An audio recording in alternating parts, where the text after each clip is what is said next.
Imagine flying at Mach 1, racing through the sky, with the power of a rocket at your command. Then it's time to land, and this is all the solid ground you've got.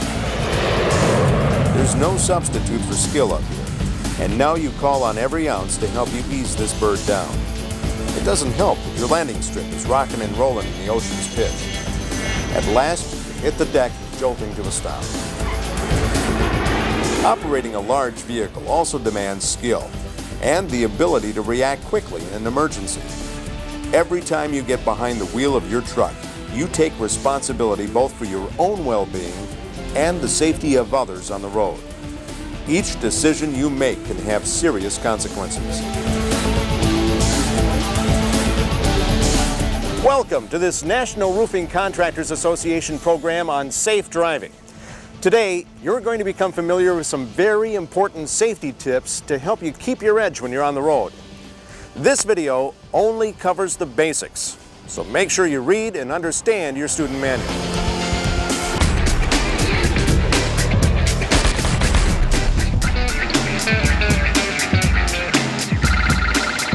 In part 1 of this video, you're going to become more familiar with the basics of controlling your vehicle. In part 2, we'll discuss safe driving tips for various conditions. And part 3 will cover how to handle emergency situations. As you know, your first task is to make sure your vehicle is in good condition, with all parts operating smoothly and cargo properly secured. In the last video, you learned how to use the driver's vehicle inspection report to help make sure your vehicle and cargo are ready to go. You also learned how important it is for you to be ready to drive. Now, you're ready to hit the road. Getting into one of these rigs can be tricky. Grab the handle and door or steering wheel when you climb in. And don't forget to buckle up. Start the engine and grip the steering wheel firmly with both hands. A smooth start is always important, especially if you're pulling a trailer. A rough takeoff could damage the coupling. When you're driving in rain or snow, you must accelerate gradually. Too much power can cause your wheels to spin. Now, let's talk about backing up. Driving your vehicle in reverse is always dangerous because you can't see everything behind you. Here are some simple do's and don'ts. Check your line of travel before you start. Get out and walk around your vehicle. Check the clearance on either side. And back up slowly in the lowest reverse gear. Whenever possible, back and turn toward the driver's side so you can see better. If you're backing a trailer around a corner, turn the steering wheel in the opposite direction of where you want to go. Once the trailer starts to turn, rotate the wheel back the other way to follow the trailer. Back up slowly so you can make adjustments in case you start to drive off course. And use your mirrors to help you stay on course. Backing up a short trailer or kettle can be challenging because it can turn too far before you see it in your mirror. Install bumper markers or flags on the fenders. They will help you see and maneuver the trailer. And when needed, pull forward a little to reposition the trailer. Oftentimes, it's the vehicle that you don't see that can cause a serious accident. You need to be aware of what's going on around you at all times. So using your eyes and head is critical when you get behind the wheel of a vehicle. In a truck this size, stopping or changing lanes takes a lot of road space. So you need to know what other motorists are doing around you. Always keep a lookout for traffic entering the freeway, jumping into your lane, or turning. These are all traffic conditions that may require you to slow down or stop. Watch out for difficult road conditions too. Hills, curves, traffic signals and signs can all warn of reduced speed or potential hazards ahead. Remember, good drivers shift their attention back and forth, near and far. We've talked about always being aware of what's in the road ahead and around you. But what about the traffic behind your vehicle? Your mirrors are a very important line of defense when it comes to driving safely. So use them to check traffic behind you and to the sides. And be aware of your vehicle's blind spots. Check the mirrors regularly for traffic that may suddenly move into view. Signaling your intentions to other drivers is critical to your safety too. Here are a few tips to remember. First, signal early, before you turn. That will keep others from trying to pass you. Always signal if you plan to change lanes too. That gives other drivers adequate warning. Because your vehicle takes longer to slow down, warn drivers behind you by tapping on your brake pedal a few times to flash your brake lights. If you need to drive slowly, turn on your emergency flashers. Otherwise, faster drivers behind you may not realize how quickly they're gaining on your vehicle until it's too late. Schedules, deadlines, you're on the road and you want to push yourself to get where you want to go. But how fast is too fast? Are you pushing the envelope or just pushing your luck? It's a simple fact. Driving too fast is a major cause of serious accidents. Always stay within the posted speed limits and make further adjustments to your speed for different driving conditions like poor visibility, heavy traffic, hills, and curves. No matter what kinds of conditions you drive through, you need to make sure you have enough room to stop. Here's an easy way to calculate your total stopping distance. Perception distance plus reaction distance and braking distance equals total stopping distance. Perception distance is how far you travel from the time your eyes see a hazard until your brain recognizes that hazard. Perception time for an alert driver is approximately 3/4 of a second. So, at 55 miles per hour, you've traveled 60 feet. Reaction distance is how far you've traveled from the time your brain tells you to move your foot from the accelerator until it actually hits the brake pedal. Braking distance is how far you've traveled once the brakes are engaged. At 55 miles per hour on dry pavement with good brakes, it can take a heavy vehicle approximately 4.5 seconds to stop, or about 170 feet. So at 55 miles per hour, it will take you about 6 seconds to stop, and your vehicle will have traveled 290 feet. That's almost the length of a football field. Stopping distance can also depend on how heavy your vehicle is. Brakes, tires, springs, and shock absorbers on straight trucks and tractor trailers work best when the vehicle is loaded. But this is not the case when you're driving a loaded pickup truck. Make sure that you give yourself more space for stopping and don't tailgate. Well, that brings us to the end of part 1 of this video. Join me in part 2, where we'll learn more about driving safely through different and sometimes challenging road conditions.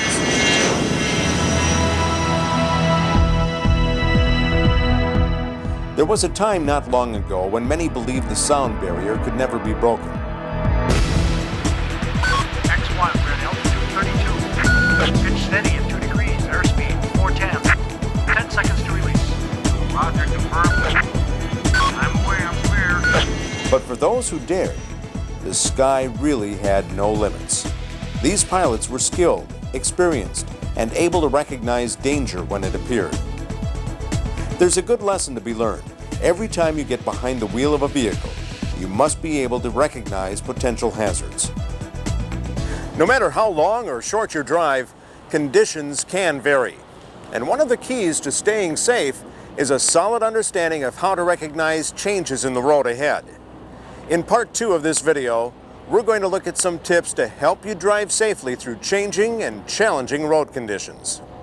The first thing to remember is to match your speed to the road surface. On a wet road, for instance, it takes longer to stop, and it's harder to turn without skidding. Reduce your speed so you'll be able to stop and still keep control of your vehicle. Refer to your workbook to learn how to recognize other hazardous conditions like icy or slippery roads. When roads are covered in water or slush, your vehicle's tires can lose contact with the surface. This is called hydroplaning, and it's very dangerous because your tires have little or no traction. Again, be very careful driving in these conditions. It's not just the weather you have to watch out for either. Curves in the road can sneak up on you. To take a curve safely, slow down before you reach it. Don't brake once you're into it, otherwise your wheels might lock and cause a skid. If you're driving through fog or rain, adjust your speed so you're able to stop within the distance you can see ahead. Keep a safe distance from vehicles around you. Statistics show that the vehicle you're most likely to hit is the one right in front of you. How much space should you give yourself? You need at least 1 second for every 10 feet of vehicle length if you're driving less than 40 miles per hour. If you're traveling faster, add an additional 1 second of spacing. Here's an easy way to give yourself safe space. When you see a vehicle ahead of you pass a shadow or pavement marking on the road, count off the seconds until you reach the same spot. If you're driving a 40-foot truck at 50 miles per hour, you should have at least 5 seconds between you and the vehicle ahead. Now, let's move on to talk a bit about safely pulling trailers. If you're pulling a trailer and can't make a right turn without swinging into another lane, turn wide as you complete the turn and keep the rear of your vehicle close to the curb. This will prevent other drivers from passing you on the right. To safely make a left turn, make sure you've reached the center of the intersection before you turn.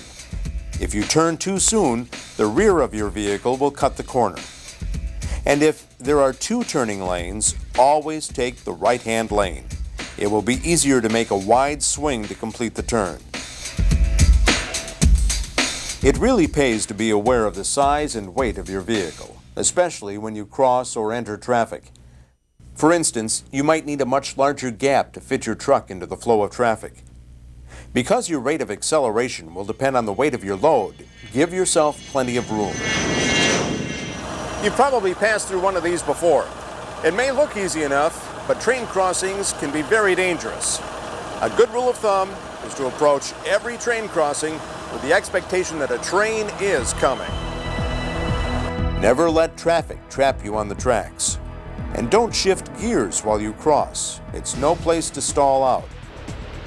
Well, we've reached the end of part 2 of this video. If this seems like a lot of information, don't worry.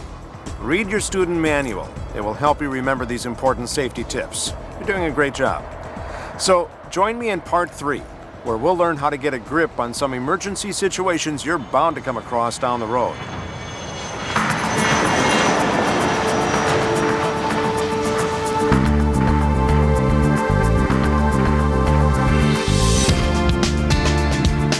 Up here, where the air is razor thin, you're on your own. It's dangerous and exciting, and it tests your limits every time. The right stuff. It takes skill, intensive training, and incredible concentration. 4-point rolls, inverted flying, and climbing thousands of feet in only seconds are just a few feats these pilots perform. But for them, the right stuff also means being able to react quickly and correctly to emergencies. You need to be able to react quickly to potential hazards too. And that's what part 3 of this video is all about. How to handle your vehicle in the danger zone. Seeing and recognizing a hazard lets you be prepared. The sooner you see a problem, the more time you'll have to decide what to do about it. Learn to look for clues, especially in work zones where there is potential for many hazards to exist. Drive slowly and use your 4-way flashers to warn drivers behind you. In most emergencies, your chances of avoiding a collision can depend on how quickly you are able to react. Be alert for foreign objects on the road. They can damage your wheels and brake lines. Another potential hazard is tire failure. Again, the sooner you recognize a problem with your tires, the faster you'll be able to do something about it. Typically, when a tire blows out, there's a loud bang, but your vehicle might not react right away. If your truck starts to vibrate heavily, you've probably got a flat. Another clue is how your vehicle steers. If the wheel feels heavy, there's a good chance you have a flat tire. Be alert. Sometimes a flat rear tire can cause a truck to fishtail or slide back and forth across the road. If a front tire blows out, it can twist the steering wheel out of your hand. To maintain control, always keep a firm grip on the steering wheel with both hands. Keep your foot off the brake. When you have a flat, braking could cause you to lose control. Let the vehicle slow down, then brake gently and pull off the road and stop. Once you've stopped, check all the tires. If you have dual tires and one of them blows out, the only way you'll know is by getting out and checking them. We've looked at some techniques to help you prevent an accident. But what should you do if an accident does occur? If you're able, follow these steps to prevent further damage to your vehicle and risk of injury to yourself and others.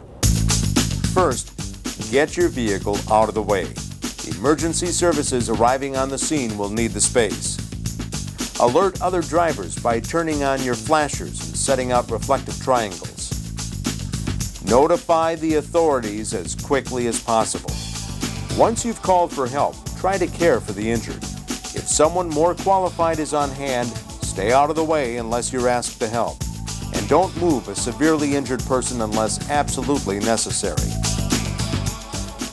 Now, let's take a moment to look at some safety tips for driving tankers. A tanker's high center of gravity makes it a more difficult vehicle to drive, especially when it's loaded. Start slow and stop smoothly. If you don't, the liquid inside the tanker could surge and affect the way the vehicle handles. Slow down when you approach a curve. Be careful on slippery roads, and don't oversteer, over-accelerate, or over-brake. If the drive or trailer wheels begin to skid, your vehicle may jackknife. Well, we've reached the end of this program, and we've covered a lot of material. So let's take a moment to look back at what you've learned.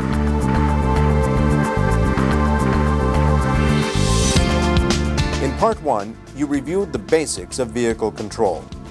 Be careful, no matter what direction you're going in. You checked out how to use your mirrors properly to help you maneuver safely. Remember, watch out for those blind spots. You saw how important it is to communicate clearly with other drivers, and learn to calculate the stopping distance you'll need to avoid a collision. In Part 2, you were reminded to always match your driving speed to road conditions, and how important it is to watch for slippery surfaces. Be extra careful driving through water or slush. Your tires will have little or no traction, and you could easily lose control of your vehicle. Watch out for curves, too. They can sneak up on you. You became more familiar with defensive driving techniques. Always keep plenty of space between you and the vehicle ahead. You checked out the proper way to turn and how to stay safe when you approach a railroad crossing. Always expect a train to be coming down the track. In Part 3, you saw how critical it is to look for and recognize potential hazards on the road. You must be able to give yourself time to react to trouble. Always keep an eye out for clues. You saw how to control your vehicle in case of a tire blowout, and how to handle yourself in the event of a serious accident. Get your vehicle out of the way, call for help, and never try to move a badly injured person. Finally, you picked up some important safety tips for driving large tankers. Remember, a tanker has a high center of gravity, so it's more difficult to drive, especially when it's loaded. No matter what kind of vehicle you command, there's a big difference between pushing the envelope and pushing your luck. You need to know how to handle the unexpected. Practice what you've learned in this program and refer to your student manual for more information. If you follow these basic safety guidelines, you'll keep your edge mile after mile and get where you want to go safely every time.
To soar past the clouds, to the edge of space, then dive like a bird of prey. It takes skill, stamina, and complete concentration. You also need one of these. An F-18 Hornet. With 22,000 pounds of thrust, it hurtles you across the sky so fast, you'd swear your hair was on fire. Up here, where the air is razor thin, there's no room for mistakes or faulty equipment. A pilot must have complete trust in his aircraft and ground crew. Did they conduct a proper check? Are all systems go? That first important step, the inspection, happens before the plane even takes off down the runway. Every part of the aircraft must be in good working order. If you think about it, the same principle holds true for other kinds of transportation, like cars and trucks. But you'd be surprised at how many drivers never bother to check their vehicles for defective equipment. They don't realize until it's too late that a thorough inspection could have prevented a breakdown on the road, or worse, an accident. No matter what size vehicle you plan to drive, it's critical that you make sure it's not a hazard on the road. It's also the law. Federal and state regulations require drivers to inspect their vehicles or pay the price.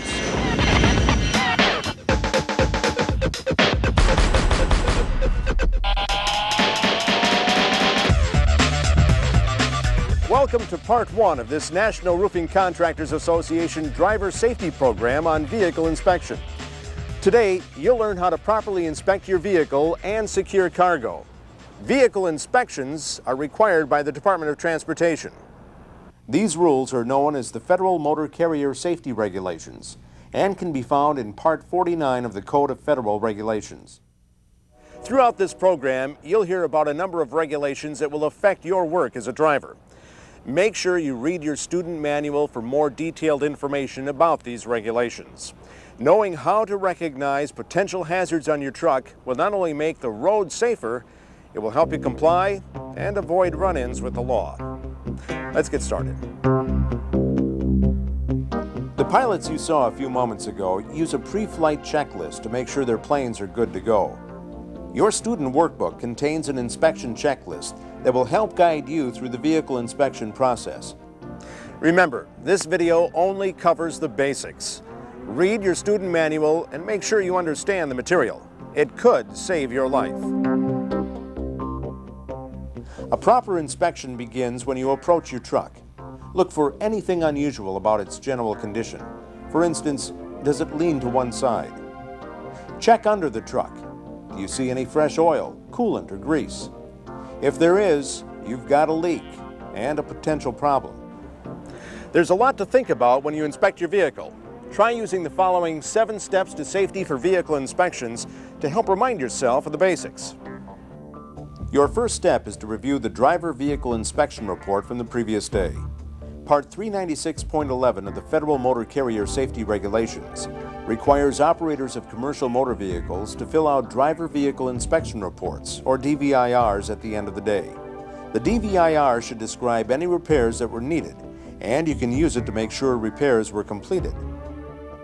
We've included a sample DVIR in your workbook, and we'll be referring to it throughout the program. Step 2 is the engine compartment check. But first, make sure the parking brakes are set. Then, raise the hood to check the coolant in the radiator. What about the engine oil? Is there enough? Check the condition of the hoses and the power steering fluid level. And take a good look at the transmission fluid level. Then, check all belts for proper tension and overall condition. Are they cracked or frayed? Look for leaks in the engine compartment. Watch for cracked or worn electrical wiring and insulation. Make sure there's enough windshield washer fluid, and check the battery and connections.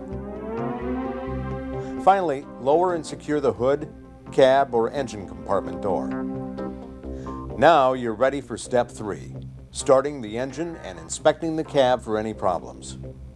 Adjust your seat so you're comfortable and your feet are able to reach the pedals with just a slight bend in the knees. Make sure your seat belt is in good condition. Now, start the engine. Check all the gauges. Listen for any unusual sounds. And test all the truck's controls, such as the steering wheel and foot brake. Step 4. Turn off the engine and turn on the headlights and emergency flashers. Step 5. Walk around the vehicle and make sure all lights are working, including parking and identification lights. Check the wheels and condition of the tires. Inspect the cab windows and doors for damage. Step 5 also requires that you check the steering system for looseness. Check both right and left sides of the truck, including fuel tanks, suspension, and for properly blocked, braced, and secured cargo. For Step 6, test your turn signals, front and back, left and right. Now, Step 7. Start the engine and test the brake system for leaks. To do this, pump the brake 3 times, apply pressure to the pedal, and hold for 5 seconds. The pedal should not move. If it does, there could be a leak. Make sure you get the brakes repaired before you drive the vehicle. You also need to check your parking brakes. Roll your vehicle forward very slowly. Apply the parking brake. If the vehicle doesn't stop immediately, the brake is faulty and should be repaired. If this seems like a lot of information, don't worry. It's all there in your DVIR. Make sure you read it carefully. And remember, use these 7 steps to safety to help you inspect your vehicle. We've seen how important it is to make sure all parts of your vehicle are working properly. But what about the job your truck was designed to do? Part 393 of the Federal Motor Carrier Safety Regulations contains requirements for hauling cargo. Let's take a look. Make sure the cargo is not top-heavy. The higher your cargo is stacked on the truck, the easier it is for the load or even the truck to overturn while you drive. Properly distribute the cargo's weight so it sits as low as possible and over the axles of the truck. Too much weight on the steering axle can make the truck difficult to control. It can also damage the axle and tires. You also have to pay close attention to securing your cargo. Use blocking to level the material and make it easier to load and unload. Obviously, if you're driving a flatbed or trailer without sides, your cargo must be secured to keep it from shifting or falling. The same holds true for materials inside a closed van or box truck.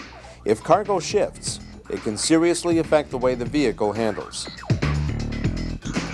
Devices used to secure cargo must be designed, installed, and maintained so that forces acting against them do not exceed the manufacturer's working load limit. Use one tie-down for loads that are 5 feet or less in length and weigh less than 1,100 pounds. If the load exceeds 1,100 pounds, use 2 tie-downs. Also, use 2 tie-downs if the load is longer than 5 feet but less than 10 feet, regardless of the load's weight. Use added tie-downs for every additional 10 feet of cargo. Inspect the cargo and tie-downs within the first 50 miles after starting a trip. Adjust the tie-downs if necessary. Check the load again after 3 hours or 150 miles. Sometimes you also need to cover your load to protect other motorists from flying debris. And when the weather is bad, a cover will protect it from damage. Okay, now your cargo is properly loaded and secured, and you're on your way. But you still have to keep an eye on it. Part 392.9 of the regulations requires you to inspect the cargo and tie-downs within 25 miles after starting your trip.